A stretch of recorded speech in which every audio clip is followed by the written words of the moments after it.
Good morning all కీబో members. ఇప్పుడు మనం వచ్చేసి కీబో సైట్ కేఎక్స్ఎన్ లింకప్ ఉన్నవారు మాత్రమే ట్రాన్స్ఫర్ చేయాలి. మళ్ళీ ఇక్కడి ట్రాన్స్ఫర్ చేసేసి దానిలో కేవైసీ దానిలో రాలేదు అని అనకూడదు. ఎందుకంటే కేవైసీ కంప్లీట్ అయిన వాళ్ళు మాత్రమే అదిస్లో ఒక్క కాయిన్ పంపించేసి చూడండి. తర్వాత అక్కడ మిస్టేక్ ఏమన్నా పోయినట్లయితే యాడ్ కావు. ఎగ్జాంపుల్ నేను ఇక్కడ చూపిస్తున్నా మీకు. ఇక్కడ ఏమైంది, ఈ ఐడి ఉంది కదా, ఈ ఐడికు వచ్చేసి మనము దీనిలో 18 కాయిన్స్ ఉండే. ఆ 18 కాయిన్స్ ఏమైంది, ఇక్కడ మనము ట్రాన్స్ఫర్ టు కేఎక్స్ఎన్ అని కొట్టడం జరిగింది. కొడితే ఇక్కడ ట్రాన్స్ఫర్ చేయడం జరిగిన తర్వాత ఏమైందంటే అక్కడ వెరిఫై లేదు. ఐడి వెరిఫై ఏంటంటే కేఎక్స్ఎన్స్ ఓపెన్ చేసి చూపిస్తున్నా.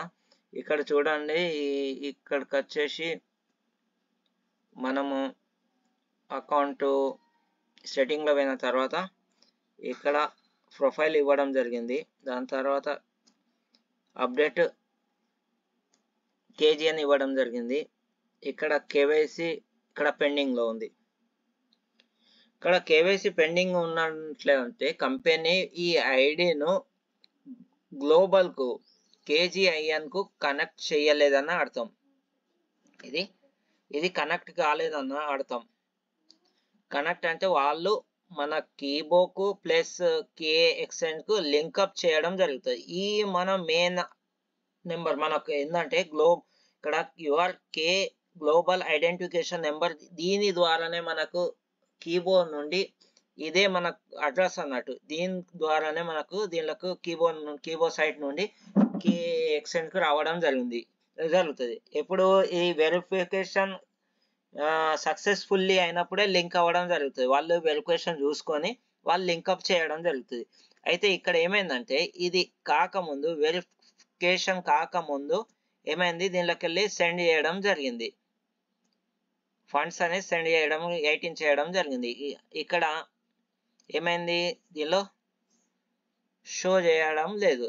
ఎందుకు చేస్తలేదంటే అది లింక్ గ్లోబల్ ఐడెంటిఫికేషన్ నెంబర్ అనేది లింకప్ కాలే కాబట్టి ఇక్కడ వచ్చేసి షో చేయడం లేదు. అంటే అది మధ్యలోనే ఆగినట్టు. ఎవరు ఇటువంటి తప్పు చేయొద్దనే ఉద్దేశంతో ఈ వీడియో చేయడం జరిగింది. ఎప్పుడైనా కానీ మీ వెరిఫికేషన్ సక్సెస్ఫుల్లీ అయినప్పుడు మాత్రమే, అది గ్లోబల్ ఐడెంటిఫికేషన్ కేజీఐఎన్ నెంబర్ కొట్టిన తర్వాత కేవైసీ అప్డేట్ అయిన తర్వాత మాత్రమే అది ఒక్క కాయిన్ కొట్టి మీరు చెక్ చేసుకున్న తర్వాత మిగతా కాయిన్స్ కొట్టండి. ఎందుకంటే అక్కడ మిస్టేక్ ఇవ్వచ్చు, నెంబర్స్లో కేజీఎన్ నెంబర్ మిస్టేక్ కావచ్చు, ఏమన్నా కావచ్చు. కాబట్టి జాగ్రత్తగా కేజీఎన్ నెంబర్ చూసుకొని మళ్ళీ కేవైసీ అప్రూవల్ సక్సెస్ఫుల్లీ అయినప్పుడే దీనిలో పంపడం. అది పంపినప్పుడు ఒక్క కాయిన్ మాత్రమే కొట్టేసిన తర్వాత పోయినట్లయి మన చెక్ చేసుకున్న తర్వాతే మళ్ళీ కొట్టండి. ఇటువంటి ప్రాబ్లమ్స్ మీరు కొట్టుకున్న తర్వాత రాలేదని మాత్రం చెయ్యొద్దు, పంపద్దు. ఇది మాత్రం జాగ్రత్త నుంచి వినండి. నేను ఫస్టే చెప్తున్నా, అక్కడ ఐడెంటిఫికేషన్ మీ నెంబర్ మిస్టేక్ కొట్టుకోవడం వల్ల కానీ, మీరు మళ్ళీ కేవైసీ కంప్లీట్ కాకముందు కానీ పంపించి మళ్ళీ మధ్యలో యాడ్ కాలేదనే ఉద్దేశంతో మాకు కాదు కానీ చేయొద్దు. ఎందుకంటే ఫస్టే చెప్తున్నా, మీరు కేవైసీ కంప్లీట్ చేసిన తర్వాత ఐడెంటిఫికేషన్ నెంబర్ కంప్లీట్ అయిపోయిన తర్వాత, కేవైసీ కంప్లీట్ అయిపోయిన తర్వాత సుధా నేను ఒక్కటే కాయిన్ ట్రాన్స్ఫర్ చేయమంటున్నా. ఫస్ట్ అది చూసుకున్న తర్వాత యాడ్ అయింది అనుకోండి, అప్పుడు కొట్టండి. 10 కాయిన్స్ చొప్పున మీరు తీసుకెళ్ళి దానిలోకి వెళ్ళి కొట్టండి. ఇంకా విడ్రాల్ అనే విషయం పైన ఇంకా చెప్పడం జరుగుతుంది. ఇంకా ట్రేడింగ్ చేయడం, సేల్ చేయడం అనే విషయం పైన అది చేయడం జరుగుతుంది. ఇక్కడ ఐడెంటిఫికేషన్ నెంబర్, ఇక్కడ వచ్చేసి కేవైసీ అప్లోడ్ తర్వాత ఇంకోటి వచ్చేసి ఇక్కడ పేమెంట్ ఆప్షన్లో ఇక్కడ అకౌంట్ నెంబర్ ఇచ్చిన తర్వాత ఇక్కడ పాస్బుక్ లేక క్యాన్సల్ చెక్ సబ్మిట్ చేయాలి. అది చేసి వెరిఫై చేయాలి. ఈ మొత్తం అయిన తర్వాత మాత్రమే చేయండి. తొందరపడి మిస్టేక్ చేసి మీరు ప్రాబ్లం క్రియేట్ చేసుకొని మాకు ప్రాబ్లంలో ఇరికియకండి.